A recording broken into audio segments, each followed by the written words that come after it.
बिस्मिल्लाहिर्रहमानिर्रहीम, अस्सलामु अलैकुम। अली सलमान जी टीवी के तमाम नाजरीन को जी स्पोर्ट्स में खुश आमदीद कहता है कि जहां रोज़ाना पीर से लेकर जुमेरात तक रात 11:03 पर हम इस महफिल को सजाते हैं आपके लिए और बात करते हैं उस दिन खेले जाने वाले स्पोर्ट्स के हवाले से। आज भी बहुत ज़्यादा खबरें स्पोर्ट्स के हवाले से और बिलखुसूस क्रिकेट के हवाले से हम शामिल करेंगे, क्योंकि ICC टेस्ट चैम्पियनशिप का फाइनल लॉर्ड्स में खेला जाने वाला है और इसके वजह से जो है बहुत ज़्यादा लोग इस फाइनल को फोकस भी कर रहे हैं। साथ साथ बाबर आजम और रिजवान इन दोनों अमेरिका के दौरे पर हैं और पाकिस्तान में सेंट्रल कॉन्ट्रैक्ट के लिए खिलाड़ियों की लिस्ट तैयार होना शुरू हो चुकी है और कई खिलाड़ी जो है वो इस लिस्ट का हिस्सा नहीं होंगे और कई खिलाड़ियों को इस सेंट्रल कॉन्ट्रैक्ट में जो है वो जो है शामिल किया जा सकता है। इसके साथ साथ और भी जो दीगर खबरें उनको भी हम शामिल करेंगे, लेकिन सबसे पहले प्रोग्राम का फॉर्मेट आज की टॉप स्टोरीज। भारत में हमें तजुर्बाकार खिलाड़ियों पर इन्हिसार करना होगा। ये T20 वर्ल्ड कप नहीं है कि 4 ओवर से काम चल जाएगा। वहाब रियाज। शाहीन शाह अफरीदी को टेस्ट क्रिकेट खेलने के लिए अपना बोझ उठाने की जरूरत है। Mickey Arthur. डायनामाइट्स ने चैलेंजर्स को 132 रन से शिकस्त देकर पाकिस्तान विमेंस कप अपने नाम कर लिया। पाकिस्तान विमेन टीम का बेहतरीन पूल तैयार हो चुका। अब हमें अपने कंफर्ट जोन से बाहर निकलकर पुख्तगी का मुजाहरा करना होगा। Nida Dar. Fast bowler Josh Hazlewood Bharat के खिलाफ टेस्ट चैंपियनशिप के फाइनल से बाहर हो गए। श्रीलंका और अफगानिस्तान के दरमियान तीसरा और फैसला कुन मैच कल खेला जाएगा। पाकिस्तान रग्बी यूनियन ने UAE के खिलाफ डिवीजन 1 के 2 मैचेस के लिए जनूबी अफ्रीकी कोच गेट मोल्डर को हेड कोच मुकर्रर कर दिया। पहला PFF नेशनल फुटसॉल कप का SA गार्डन्स चैंपियन बन गया, जबकि विमेंस फाइनल में MRF की जानिब से अनमोल हिरा और गजाला ने अपनी टीम को बरतरी दिलाई। FA कप के फाइनल में मैनचेस्टर सिटी ने मैनचेस्टर यूनाइटेड को 1 के मुकाबले में 2 गोल से शिकस्त दे दी। Tennis star Rafael Nadal injury के बायस 5 माह के लिए टेनिस कोर्ट से बाहर हो गए। जी नाज़रीन, ये थी आज की टॉप स्टोरीज और आपको बताते चलें कि आज पाकिस्तान के इंतहाई senior sports journalist Abdul Majid Bhatti sahab अपनी सालगिरह को सेलिब्रेट कर रहे हैं। हम GTV के तवज्जुह से, जी स्पोर्ट्स के तवज्जुह से और अपने तमाम नाजरीन की जानिब से senior sports journalist Abdul Majid Bhatti sahab को सालगिरह की बहुत बहुत मुबारकबाद भी देते हैं और साथ साथ दुआ गो भी हैं कि अल्लाह ताला अब्दुल माजिद भट्टी साहब को सेहत दें, तंदुरुस्ती दें और इसी तरह वो स्पोर्ट्स जर्नलिज्म में अपना जो है वो नाम और मुकाम पैदा करते रहें, क्योंकि कई ऐसे नौजवान स्पोर्ट्स जर्नलिस्ट हैं कि जिन्होंने अब्दुल माजिद भट्टी साहब और इनसे दीगर सीनियर स्पोर्ट्स जर्नलिस्ट को देख के अपने कैरियर का आगाज़ भी किया। आप देख सकते हैं कि शाहिद हाशमी साहब, शाहिद आफरीदी के साथ अब्दुल माजिद भट्टी साहब मौजूद हैं। एक तवील अरसा इस दश्त की सयाही में अब्दुल माजिद भट्टी साहब गुजार चुके हैं और हमें भी जो है वो गाहे बगाए हमारे शो के लिए दस्तयाब होते हैं और जो उनकी शफ़क़त है वो हमेशा से जी स्पोर्ट्स को और हमें हासिल रहती है। और जब हमने GTV पे जी स्पोर्ट्स का शो शुरू किया तो मुझे इस बात पे फ़ख्र भी और मैं बड़ा प्राउड फील करता हूँ कि मेरे जो पहले शो के जो गेस्ट थे वो भी अब्दुल माजिद भट्टी साहब ही थे। तो सर, जी स्पोर्ट्स की तरफ से, GTV की तरफ से happy birthday to you and we are very blessed that Abdul Majid Bhatti साहब, season and senior sports journalist, has joined us on is a great day, on his big day. Sir को हम show में खुश आमदेद भी कहते हैं। अस्सलाम वालेकुम भट्टी साहब, कैसे हैं आप?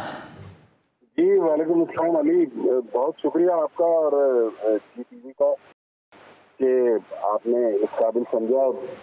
जाहिर एक ऑनर की बात है कि कोई आपको इस तरह कॉम्प्लीमेंट्स दे रहा है, क्योंकि आज के दौर में नफ्सा नफ्सी का जमाना है। आपको पता है कि चाहे सीनियर हो चाहे जूनियर हो, लोग एक दूसरे को कम ही ऑनर कर दे, लेकिन मैं बहुत शुक्रगुजार हूँ आपका और आपके चैनल का कि आपने मुझे इस काबिल समझा। नहीं सर, आपकी शख्सियत एक ऐसी है और देखें, मैं हमेशा इस बात को कहता हूं कि सीनियर वो होता है कि जो सीनियर बन के रहे और अपने जूनियर के साथ उसी शफ़क़त का मुजाहरा करे कि जिस तरह वो अपने छोटे भाइयों के साथ करता है, अपने औलाद के साथ करता है। अगर अपने जूनियर से मैच डाल लेगा तो फिर उस सीनियर की इज्जत जूनियर इसीलिए नहीं कर पाते हैं। लेकिन आप हमेशा से, मैंने आपको एक ऐसे रोल मॉडल के तौर पर देखा है कि जहाँ आपने हमेशा अपने जूनियर का ख्याल रखा है। जब जब किसी जूनियर को ज़रूरत पड़ी उसको आपने हम वक्त जो है वो उसकी तंबीह भी की है और उसको सिखाने की कोशिश भी की है। आज हम आपसे ज़्यादा क्रिकेट की बात नहीं करेंगे सर, और बर्थडे बॉय हैं, ये बताएं कि इस वक्त बर्थडे सेलिब्रेट किस तरह कर रहे हैं और कोई ख़ास आपकी बर्थडे हो जिसको आपने सेलिब्रेट किया हो? देखिए, अब कितनी बहारें गुजार ली कि वो एक जो हमारे यहाँ एक रिवायत होती है कि भाई केक काट लिया। अभी क्योंकि जब आपसे बात हो रही है तो मैं ऑफिस में, तो आप घर के लिए निकला और देखते हैं कि घर वाले ने क्या एहतमाम किया। ये छोटा मोटा देखें, ये तो हर साल ये मौका आता है, लेकिन बहरहाल सारा दिन जिस तरह आपने विशेष भेजी, जो पैगाम रखी है आपके प्रोड्यूसर, उनकी तरफ से मैसेज आया, और लातादाद दोस्त जो क्रिकेटर हैं, जो क्रिकेट से रिलेटेड है, तो हमारा बेसिकली खानदान जो है वो तो अपने खानदान से कम लोग विशेष भेजते हैं, जो अपने दाएं बाएं क्रिकेट से रिलेटेड लोग हैं वो ज्यादा भेजते हैं। लेकिन इसमें दो थ्योरियां है, कुछ लोग कहते हैं कि भाई आपकी जिंदगी का एक साल कम हो गया, कुछ कहते हैं कि भाई आपने एक और साल इंजॉय कर लिया। लेकिन माशाल्लाह मैं अपने आप को खुशकिस्मत लोगों में समझता हूँ कि मैं जब पीछे अपने सबसे कुछ को देखता हूँ तो मैं तो कुछ नहीं था। मैं आज जिस मकाम पर हूँ, जितनी मैंने दुनिया देखी, जितना मैं अल्लाह ताला ने मुझे इज्जत की इस ताकत की वजह से, और खासतौर पर किसी की वजह से भी। लेकिन जो आप थोड़ी देर पहले एक बात कर रहे थे छोटे और बड़ों का, असल में दोनों नजरियात है। आज के दौर में कुछ हमारे दोस्त हैं जो बड़े बनने में, कुछ छोटे हैं जो बड़ों से सीखना नहीं चाहते।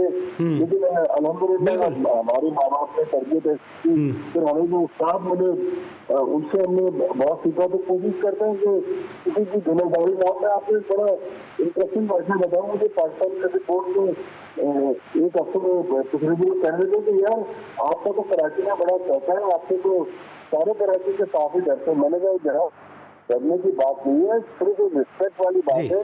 हम ना उनकी रेड लाइन क्रॉस करते हैं, ना उन्हें अपनी रेड लाइन क्रॉस करने देते। तो इज्जत और जो एहतराम का रिश्ता है, उसकी वजह से आज ये बात जो है वो बनी हुई है। अदरवाइज कोई न किसी से डरता है ना कुछ। लेकिन ये जो आज के दौर में अभी आप जैसे बहुत कम लोग होंगे जो बड़ों को रिस्पेक्ट भी करते हैं और सीखने की भी कोशिश करते हैं। अदरवाइज आपको पता है कि जिनको 2-2 साल भी जनरेशन में होना, वो जब फिर बड़े मर्तबे और मकाम पर पहुंच जाते हैं, फिर वो पीछे मुड़ के नहीं देखते कि उनका क्या टाइम था या बड़ों ने उनको कहाँ सपोर्ट किया। बस एक अजीब और गरीब माहौल से हम लोग गुजरे। लेकिन अल्हम्दुलिल्लाह मैं अपने आप को खुशकिस्मत समझता हूँ कि आप जैसे हमें अच्छे छोटे भी मिले हैं और बड़े भी। नहीं सर, आप मैं पहले भी कह चुका हूँ, और ये बिल्कुल आपने दुरुस्त कहा कि ताली दोनों हाथ से बचती है। कुछ जूनियर की भी गलतियाँ होती हैं, बल्कि मैं कहूँगा जूनियर की शायद ज़्यादा गलतियाँ होती हैं कि शायद वो उस तरह से जो अपने जो मौसन है, जो अपने असातिज़ा हैं, उनका शायद वो एहतराम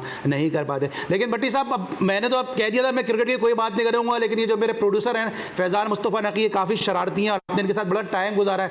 ये कह रहे हैं यार जाते जाते ज़रा भट्टी साहब की विजडम का फ़ायदा उठाएं और इनसे पूछ लें ज़रा कि एशिया कप का ऊँट जो है वो किस करवट बैठ रहा है। देखिए अली, जिस दिन से किसी के चेयरमैन क्रेग बार्कले और सीईओ जेफ एलोडाइस लाहौर से गए हैं, आप देखेंगे पाकिस्तान क्रिकेट बोर्ड में एक खामोशी जारी हो गई है। इसका मतलब है कि कोई ना कोई वो अश्योरेंस पीसीबी को देकर गए हैं। जो मुझे कहानियां सुनने को मिल रही है कि बीसीसीआई की तो पूरी कोशिश है कि पाकिस्तान जो है वो किसी तरीके से वर्ल्ड कप खेलने चला जाए और एशिया कप में पाकिस्तान को महसूस न मिले। सॉरी, लेकिन मेरे ख्याल में इस बार पाकिस्तान के पास जो वर्ल्ड कप वाला कार्ड है वो पाकिस्तान इंटेलिजेंट तरीके से अभी तक तो खेल रहा है। तो अब सुनने में आ रहा है कि शायद नजम सेठी साहब प्राइम मिनिस्टर से भी कोई रहनुमाई लेंगे, क्योंकि वो पेटर्न भी है, इंडिया का मामला है।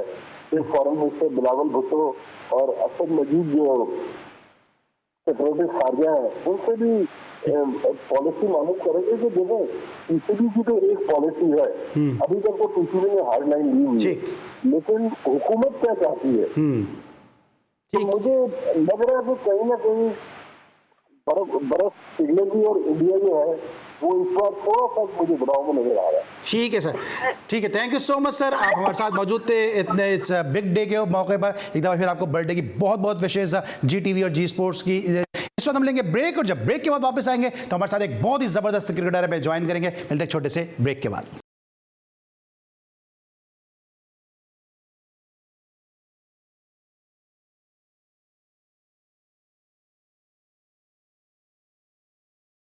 जी नाज़रीन, आज हमारे साथ एक बहुत ही ज़बरदस्त क्रिकेटर मौजूद है जिनकी फैमिली ने क्रिकेट को बहुत ज़्यादा सर्व किया है। शोएब मोहम्मद साहब ने हमें ज्वाइन किया। अस्सलाम वालेकुम शोएब भाई। जी वालेकुम सलमान, कैसे हैं आप? शोएब भाई, आपकी बैटिंग के हमने ग्लिम्पसेस देखे और क्या माजी की सुनहरी याद ताज़ा होगा। आपके ऑन ड्राइव, आपके कट, आपके पुल हमने देखे और साथ साथ हमारे जो प्रोड्यूसर साहब हैं उन्होंने सिर्फ आपकी बैटिंग पे फोकस किए रखा। अगर आपकी फील्डिंग दिखाते तो उसको भी देखने का इसलिए मजा आता था कि उस वक्त लोग फील्डिंग पे इतनी तवज्जो नहीं देते थे और आपके जो शानदार कैचेस, जो पॉइंट पे आपकी फील्डिंग थी, जिन्होंने आपको खेलते हुए देखा है वो आज भी लोग याद रखते हैं। लेकिन साथ साथ आज आपको शो में लेने का एक और बड़ा मकसद है शोएब भाई, वो ये कि आपको याद होगा कि हमने जो KPI ग्राउंड के अंदर 499 रन की इनिंग को जो फंक्शन हुआ था उसको सेलिब्रेट किया था और वाहिद मीडिया था GTV कि जिस फंक्शन को सेलिब्रेट करने के लिए मौजूद था। लेकिन कल यानी अब से 1 घंटे के बाद जब शो हमारा ये अपलोड हो जाएगा सोशल मीडिया पे, तो ब्रायन लारा ने 6 जून को 501 रन बना के लेजेंड हनीफ मोहम्मद साहब का रिकॉर्ड ब्रेक किया था। तो बड़ी रिजेम्बलेंस हो गई है और बड़ी मुताबिकत हो गई है आपकी इन दोनों इनिंग्स के हवाले से, आज शो के हवाले से। हाँ बेशक, GTV आप लोग वहाँ आए और KPI पे वो मेमोरीज मैं रिकॉल कर रहा था कि क्या वो एटमॉस्फेयर होगा जब वर्ल्ड रिकॉर्ड हो रहा होगा। और अल्लाह ने बेतहाशा इज्जत दी और वो 35 साल पाकिस्तान का नहीं दुनिया का रिकॉर्ड रहा और अभी भी वो सेकंड ही है। और रिकॉर्ड तो जैसे डैडी कहते थे होते ही हैं टूटने के लिए।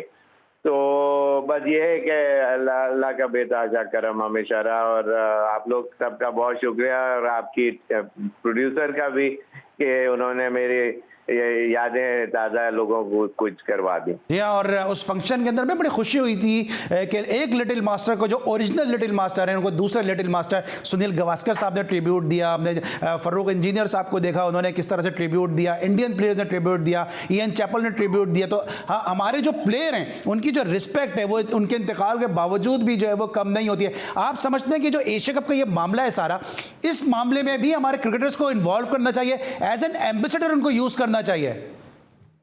देखिए ये चीज ना सलमान, होता ये है कि ये आपके जो PCB के जो हेड्स हैं उनके ताल्लुकात दूसरे मुल्कों के हेड से कैसे हैं उनके साथ। अब ये एक नॉन क्रिकेटिंग माइंडसेट के जो लोग जब पाकिस्तान में जब हेड बनते हैं तो वो उस चीज का पाकिस्तान को over the period of time नुकसान ही ज्यादा होता रहे। अनटिल अनलेस आप अगर नहीं भी क्रिकेटर रहे लेकिन आपका इंटरेक्शन इस तरह होना चाहिए।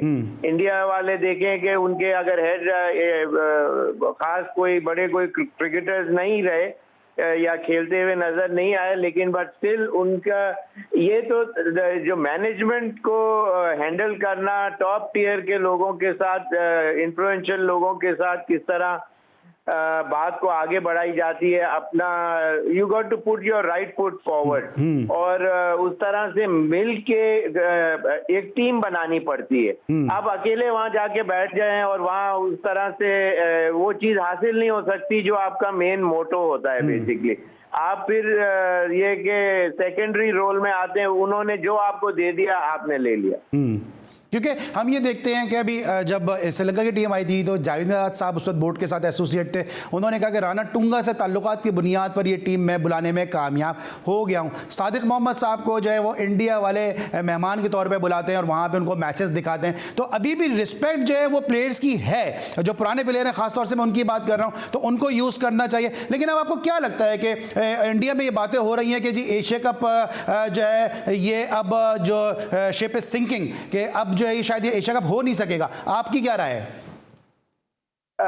बिल्कुल, इससे पहले कि एशिया कप के ऊपर बिल्कुल आपने सही कहा कि पुराने प्लेयरों की जो वैल्यू है वो करंट बोर्ड इसलिए नहीं सर्विसेज यूटिलाइज करता कि वो उनका रोल सेकेंडरी हो जाएगा, उनको कोई नहीं पूछेगा, उनके सामने कैमरे उस तरह से नहीं आ पाएंगे जिस तरह पुराने क्रिकेटर्स जो लेजेंडरी आइकॉनिक जो प्लेयर्स हैं उनके सामने कैमरे आके जब फिट होंगे तो वो इस लाइमलाइट को एंजॉय करना चाहते हैं। बेसिकली उसकी वजह से ये सारा गेम वो अपनी मर्जी से फिर उनको जो लेफ्ट राइट एंड सेंटर जो लोग होते हैं जो उनको फीड करते हैं उसके ऊपर वो लोग चल पड़ते हैं। खैर एनीवेज, एशिया कप की जहाँ तक बात है वो बिल्कुल अंदाजा इस वक्त तो यही है कि जी कुछ समझ नहीं आ रहा, लेकिन आफ्टर ऑल बोर्ड की इंडिया के मामले में से पहले भी इतनी नहीं है रही है, इसलिए कि लास्ट मिनट पे जो गवर्नमेंट के ऑर्डर्स आएंगे वो उनको इम्प्लीमेंट करने पड़ेंगे।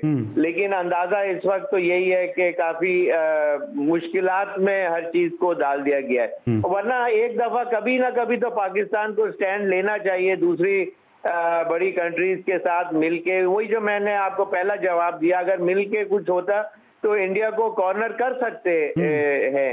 ऐसा नहीं है, इंडिया अकेले तो नहीं खेल सकता ना, उनको भी टीमों से ही खेलना पड़ेगा अपने आप को ऊपर लाने के लिए। तो लेकिन ये है कि जब ज्यादा टीमें आईसीसी के ऊपर प्रेशर डालेंगी तो ये चीजें हो सकती हैं। लेकिन शोएब भाई क्या लगता है आपको, शोएब भाई दिमाग का काम भी होता है। शोएब भाई को क्या लगता है अभी इस वक्त कम चल रहा है? शोएब भाई क्या लगता है आपको कि कहां से हमने मोमेंटम छोड़ा? क्योंकि अभी इस तरह आप कह रहे हैं कि अकेला इंडिया नहीं खेल सकता, श्रीलंका के साथ हमारे बड़े अच्छे ताल्लुकात थे, श्रीलंका को जब हम बुलाते थे, और जो आपको पता है कि जब मार्च 2009 में यार सलमान, सॉरी तुम्हारी बात कर रही है, अब इससे अंदाजा लगा लो ना कि यार 38% वो पूरे उसमें से जो रेवेन्यू उनको जाएगा, क्या कहते हैं रेवेन्यू, जो रेवेन्यू है, तो उससे अंदाजा लगा लो, और पाकिस्तान को मिलेगा 6%। तो ये कहाँ का वो लॉजिक है? इस तरह नहीं होना चाहिए। स्लैब सिस्टम अच्छी बात है, लेकिन इतना ज्यादा डेफिसिट ऐसा थोड़ी है कि पाकिस्तान उनसे इतनी ज्यादा पीछे टीम है। पाकिस्तान उनको हराती भी रही है, हारती भी रही है, वो तो गेमों में ये तो होता ही है। तो लेकिन पैसों में इतना ज्यादा डिफरेंशिएट नहीं होना चाहिए। ठीक है, प्लीज कैरी ऑन। मैं सर ये क्विकली मुझे बता दिएगा, मुझे ब्रेक पे भी जाना है, कि मैं कहना चाह रहा था कि आप कह रहे हैं कि दूसरे मुल्कों के साथ पाकिस्तान को रवाबित बेहतर रखने चाहिए। अफगानिस्तान को अपने भरपूर सपोर्ट फराम की, आपने खुद इस बात को विटनेस किया होगा। श्रीलंका के खिलाफ आप खुद काफी क्रिकेट खेले, श्रीलंका को पाकिस्तान ने कितनी जबरदस्त सपोर्ट की। इसके अलावा बांग्लादेश को टेस्ट स्टेटस दिलाने में पाकिस्तान ने कितना इंपॉर्टेंट रोल प्ले किया। नेपाल में जाके हमारे कोचेज है, वहां पे कोचिंग करते रहे, तो हम सब कुछ तो कर दे रहे हैं, हमने ग्रिप कहां पे लूज की है?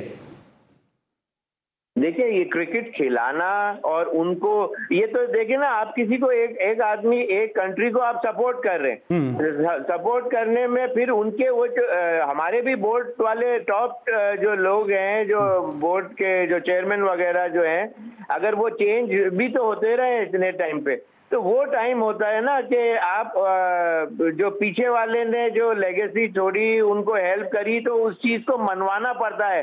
इंसान है, भूल जाते हैं, वहां भी चेंजेस आते होंगे, तो उस चीज के ऊपर मैं समझता हूँ कि वहां जो लूप होल है, जो मिसिंग लिंक है, वो बिटवीन द हेड्स है या रहा है, जिसकी वजह से ये गैप जो है बढ़ता चला गया। ऑलराइट, हम बात कर रहे हैं शोएब मोहम्मद साहब से, और अभी तक हमने बात की थी पाकिस्तान इंडिया के हवाले से, एशिया कप के हवाले से। शोएब मोहम्मद साहब, जिस तरह मैंने कहा कि डायनेमिक एक पर्सनालिटी है, क्रिकेटर बड़े ज़बरदस्त थे, और साथ साथ मैनेजमेंट में भी इन्होंने रोल प्ले किए, फील्डिंग कोच भी रहे, असिस्टेंट मैनेजर भी रहे, असिस्टेंट कोच भी इनफैक्ट रहे, और फील्ड और सिलेक्शन कमेटी से भी वाबस्ता रहे।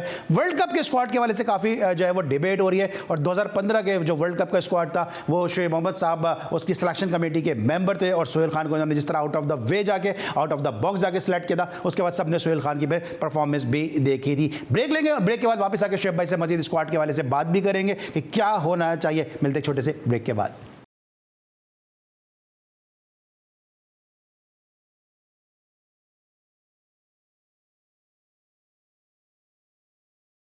Welcome back after the break, और शोएब मोहम्मद साहब हमारे साथ बजर टेलीफोन लाइन मौजूद है। शोएब भाई, वर्ल्ड कप आप 87-88 का वर्ल्ड कप भी खेले, और वो एक अलग बात है कि आपको इतने मौके नहीं दिए गए जो आप डिजर्व करते थे, लेकिन 2015 के वर्ल्ड कप में आपने टीम को पाकिस्तान की सिलेक्ट किया, और आपने बड़ा बोल्ड और ब्लंट आपने कहा था नासिर जमशेद की उस वक्त जगह नहीं बनती थी, सोहेल खान को इस तरह आपने सिलेक्ट किया। अब बड़ी बातें हो रही हैं वर्ल्ड कप के स्क्वाड के हवाले से, वहाब रियाज ने भी कह दिया कि जी T20 से आप वर्ल्ड कप का स्क्वाड नहीं बना सकते। आपको क्या लगता है कि हम दुरुस्त समत में जा रहे हैं? देखिए, पहले तो 2015 के वर्ल्ड कप का जो एक आध है और जो पॉइंट थे अपार्ट फ्रॉम सोहेल खान, सरफराज अहमद को जो ओपनिंग के अंदर मैंने यही बताया था कि उसको डालें और उसको एज एन ओपनर आप वो कंसिडर करें, थर्ड ओपनर, और वो उनको रखा, और फिर उन्होंने जब उनको मौका मजबूरन पाकिस्तान टीम को देना पड़ा, तो आपने देख लिया कि वही वहाँ क्या सिलसिला हुआ माशाल्लाह। और नासिर जमशेद के लिए बहुत मना किया, नहीं माने, और उसको लेके गए, और फिर खैर वो ओल्ड स्टोरी अब आप सबके सामने आ गई। रिजवान के लिए मैंने बहुत कहा था, उसी दिन जिस दिन फाइनल हुई, उसी दिन रिजवान को भी मैं मिला उसको, मैंने बताया भी कि उसके लिए मैंने बहुत ट्राई किया था, लेकिन ये कि अभी लोग नहीं माने, लेकिन इसकी क्वालिटीज, तुम्हारी क्वालिटीज इतनी अच्छी है कि तुम जरूर जल्द पाकिस्तान टीम में आ जाओगे। बट एनीवेज इस वक्त जो वर्ल्ड कप की जो टीम का कॉम्बिनेशन देखें, पीएसएल से पाकिस्तान को इस तरह के मैचेस खिलाने से एडवांटेज तो ये मिला कि बहुत सा टैलेंट सामने तो आया है, लेकिन पाकिस्तान टीम के अंदर होता ये रहा है कि जहां बोर्ड चेंज होता है वहां वो अपने नियर एंड डियर वंस लोग आ जाते हैं, और फिर टीम कभी सही मानों में एक क्वालिटी प्लेयर जो है वो दूर से ही नजर आ जाता है। और उसकी क्वालिटी को या तो अगर आपको जिस तरह मैं पहले भी कह चुका हूँ, you got to read in between the line, आपको उसकी क्वालिटीज अगर नजर आ गई हैं तो उसके ऊपर आप स्टिक करें अगर आपके अंदर वो क्वालिटीज हैं। अगर बार बार इस तरह के वीक सेलेक्टर आके और वो आके जब एक नहीं करता तो नेचुरली वो दूसरे को ले आएगा। अगर आप किसी रोड पे भी चलते वाले प्लेयर किसी आदमी को आप सेलेक्टर बना देंगे तो वो यही बोलेगा कि यार इसने नहीं किया, इसको बाहर करो, दूसरे को लाओ। तो इस तरह कभी टीमें नहीं बनती। तो ये पाकिस्तान की एक वो सर, आप तो करें नजर आती रही है। इसमें इन्फ्लुएंस जब बोर्ड चेंज होता है तो उसके अंदर बहुत से इन्फ्लुएंस भी यूज होते हैं कि ये मेरी पसंद का प्लेयर है और ये पाकिस्तान के लिए अगर सोचा जाए तो टीम बन ही जाती है, लेकिन बल्ला जब हाथ में आता है तो किसी दिन जब चलेगा तो वो आपको टीम जिता भी देता है। लेकिन कंसिस्टेंसी जो एक वर्ड है वो इसलिए पाकिस्तान के साथ आप अटैच नहीं कर सकते उस वर्ड को कि वो उसमें कभी देखने में कम नजर आती रही है। लेकिन आप तो सर कह रहे हैं रोड पे चलता हुआ आदमी, मैं तो आप यकीन करें अगर कोई बाइक पे भी लैपटॉप का बैग लटका के जाता है तो मैं बड़ी इज्जत से उसको सलाम करता हूं कि उसके पास लैपटॉप है। क्या पता पाकिस्तान का अगला सिलेक्टर यही हो। देखिए, लैपटॉप और ये ड्रामा जो है, ये जो किताबें या लेवल कोचिंग, अगर ऐसी चीज होती तो पहले ना 300 कोई क्रॉस करता, ना 400 क्रॉस करता, और ना 10 विकेटें लेता, बल्कि शायद 19 विकेटें भी शायद कोई ना लेता। तो ना उस वक्त किताबें थी, ना ये कोई लैपटॉप थे। ये आपको सिर्फ आंखों का जो धोखा है, ऑप्टिकल इल्यूजन दिया जाता है। और लेकिन सर पहले तो ये होता था ना सर, पहले तो देखे कि जी इनको बहुत आता है, ऐसी कोई बात नहीं है। आता उसी को है जिसने एक्सपेरिमेंट किया हो, जिसने who has been there done that। जब तक आप प्रैक्टिकल उसके सिचुएशन में नहीं आते तो आप दूसरों से किताबों से तो पढ़ के आप भी कहीं ना कहीं आके स्टैंड कर जाएंगे। आप इतने इंटरव्यूज करते हैं, इतने लोगों से, बड़े बड़े प्लेयरों से बात करते हैं, आपको भी जो क्रिकेट पहले 18-20 साल में आती थी, आज आप बोलेंगे कि यार मुझे तो बहुत ज्यादा क्रिकेट आती है, अगर मैं खेलना शुरू कर देता तो शायद बन जाता, और बन ही जाते। लेकिन ये कि वो तो खैर सर आपको मैंने बॉलिंग की इतना खराब क्रिकेटर नहीं था मैं, लेकिन बात यही है सलमान कि ये टोटल गोरों को लाके अपने लोगों को डिग्रेड करने वाली बात होती है। इसी के उनके सामने जो उनको इसी के इतने पैसे दे रहे होते हैं कि वो चुप करके जी हुजूरी करके खड़े हो जाते हैं। हमारे बड़ा प्लेयर जब आएगा तो वो उसकी नॉनसेंस बर्दाश्त नहीं करेगा, वो स्ट्रेट अवे मना कर देगा कोई भी चीज जो उसको गलत लगेगी उसके एक्सपीरियंस के हिसाब से। तो इस वजह से यहाँ के प्लेयरों को नहीं लाया जाता। अब रहमान से मुझे कोई वो नहीं है, लेकिन क्या लॉजिक है कि एक मैच खेले हुए प्लेयर को पाकिस्तान ए टीम के कोचेज या मेन पाकिस्तान टीम का कोच बना दिया जाए। तो मैं तो जानता भी नहीं उसको, लेकिन एक लॉजिक अगर कहीं देखा जाए या समझी जाए तो इसमें कोई लॉजिक कहीं नजर नहीं आती। जो पाकिस्तान के हाई ऑफिशियल्स आके अपना दिमाग इस्तेमाल करते हैं, पता नहीं कहाँ से उनको मिलता है वो, लेकिन नेचुरली वो सीट पे हैं, ड्राइविंग सीट पे हैं, उनकी मर्जी है जो करें। ठीक है, मैशेफ भाई बात कह रहे थे ना आप भी क्रिकेट खेल के तो बन जाते। मैंने कहा मैं इतना खराब क्रिकेटर नहीं था, मैंने आपको बॉलिंग की है, इसका मतलब है कुछ मैं भी थोड़ा बेहतर क्रिकेटर था तो मैं बन सकता हूँ। यही कह रहा था कि अगर उस वक्त ज्यादा कंटिन्यू इंसान करता, लेकिन लाइफ में क्या लिखा होता है वो नहीं पता होता है, इसलिए इंसान को दूसरी फील्ड में आ जाता है। अच्छा शेफ भाई, लेकिन आज तो जो 20 साल में जो क्रिकेट की नॉलेज थी आज उससे 100 गुना ज्यादा है कि नहीं, ये बताओ। अच्छा शेफ भाई, मैंने ये सवाल आपसे इसलिए किया था लैपटॉप वाला कि अब तो उस स्टैट्स के बुनियाद पे सिलेक्शन कमेटी का मेंबर बना दिया है, ये एक्सपीरियंस आप कैसा देख रहे हैं? ये देखिए, ये लैपटॉप के ऊपर आप उसके रन तो बता सकते हैं, हाँ। लेकिन उसको कितनी दफा वो अच्छी विकेटों के ऊपर किया है उसने या मुश्किल विकेट पे किया है। अगर मुश्किल विकेट पे किसी ने 150 रन कम किए हैं तो वो ज्यादा बेटर प्लेयर है, वो आपके ज्यादा काम आएगा बनिस्बत के जो उससे 150 रन ज्यादा करके बैठा हो। लेकिन लैपटॉप वाला तो जो 150 रन ज्यादा करके बैठा है उसको करेगा। उसको हो सकता है कि अंपायर का किसी उसमें एडवांटेज मिला हो, मतलब 10 चीजें उसके अंदर क्वेश्चन मार्क है कि कुछ भी इस तरह हो सकता है। जब तक अपने, इसका मतलब आपको अपनी आंखों के ऊपर जब यकीन ना हो, आंखों पे यकीन जब आता है जब आपका अपना ओन एक्सपीरियंस इस तरह का हो। एक्सपीरियंस नहीं होगा तो किताब के ऊपर स्टैट्स देके और 11 प्लेयर आपने, अच्छा शुएब भाई, प्लेयर की टीम बना दी। तो इसीलिए मैं समझाने की कोशिश करता हूं हमारे लिसनर्स को, व्यूअर्स को कि इस चीज को समझें कि एक्सपीरियंस से ये चीज आती है कि किस प्लेयर में क्या एक्स्ट्रा क्वालिटी है। ठीक है, वो चीज को पढ़ने की कोशिश करनी अच्छा शुएब भाई, चाहिए। थोड़ा सा कम उम्र का बच्चा, शुएब भाई थोड़ा वक्त महदूद है, 2-3 सवाल जरा क्विकली में जिसके रिस्पॉन्ड कर दीजिएगा। अभी आपने 2015 में सरफराज की जो इंक्लूजन के हवाले से बात की, आज 2023 में भी वही सरफराज है, वही वर्ल्ड कप है, आज भी उसके कैरियर पे सियाह बादल मंडला रहे हैं और अब तो सुनने में आ रहा है कि सेंट्रल कॉन्ट्रैक्ट में भी शायद उस बेचारे का नाम ना हो। तो अभी तक सरफराज के लिए कुछ भी तब्दील नहीं हुआ है। अब कौन सा शुएब मोहम्मद है जो उसको 2023 का वर्ल्ड कप खिला देगा? देखिए, हाँ ये बात सही है कि उस वक्त भी बड़ी कोशिश की थी और जब Sarfaraz first time Pakistan team में आया था तो मैं वाहिद ही था। इत्तेफाक की बात है कि जब बांग्लादेश टीम जारी थी उसमें 15 के स्क्वाड में वो सेलेक्ट हुआ था, फिर वो इत्तेफाक से टूर कैंसिल हो गया था ड्यू टू वहाँ बांग्लादेश में कू हो गया था मिलिट्री के कोई इश्यूज से। लेकिन ये कि उसके साथ बड़ी ज्यादती over the period of time तो होती ही रही है, पूरे सबने देखा है।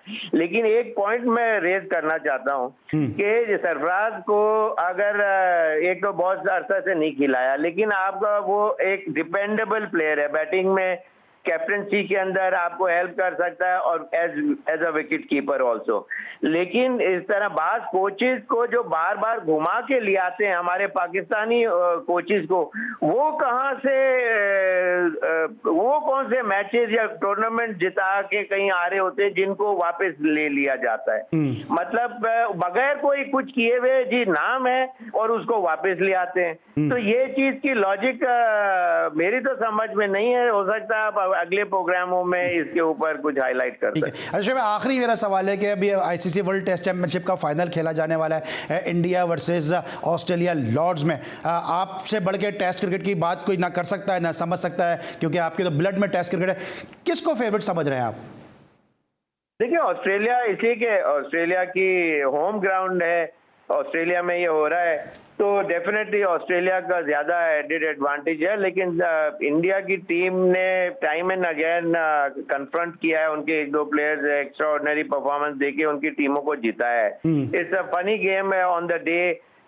कोई टीम 1-2 सेशन एक्स्ट्रा ऑर्डिनरी जो खेल जाती है वो सामने वाली टीम को जब प्रेशर में ले आती है तो फिर वहां से गेम चेंज होना शुरू। अच्छा, अभी ओवरऑल क्रिकेट दोनों बड़ी टीमें हैं और लेकिन एडेड एडवांटेज जो है वो ऑस्ट्रेलिया का। शुएब भाई, क्योंकि अभी जो आपने बात की एडेड एडवांटेज ऑस्ट्रेलिया को, 1-2 और भी फैक्टर हैं जिसमें अगर आप रोशनी डाल सकें कि एक तो बॉल चेंज होगी और दूसरा फिर से वही चीज़ है कि आईपीएल खेल के खिलाड़ी जाएंगे तो एक मोड से दूसरे मोड में शिफ्ट होने में आपको लगता है प्रॉब्लम होगी इंडिया को? नहीं, देखिए ये आप जब दुनिया में नाम होता है ना सलमान, तो वो उसी प्लेयर का होता है कि जो अपने आप को ब्लिंक ऑफ एन आई के अंदर अपने गेम को चेंज करने की एबिलिटी रखता है और इसीलिए उसका नाम उस फॉर्मेट में भी होता है। अगर टेस्ट क्रिकेट में है तो उसको पता है कि इसके क्या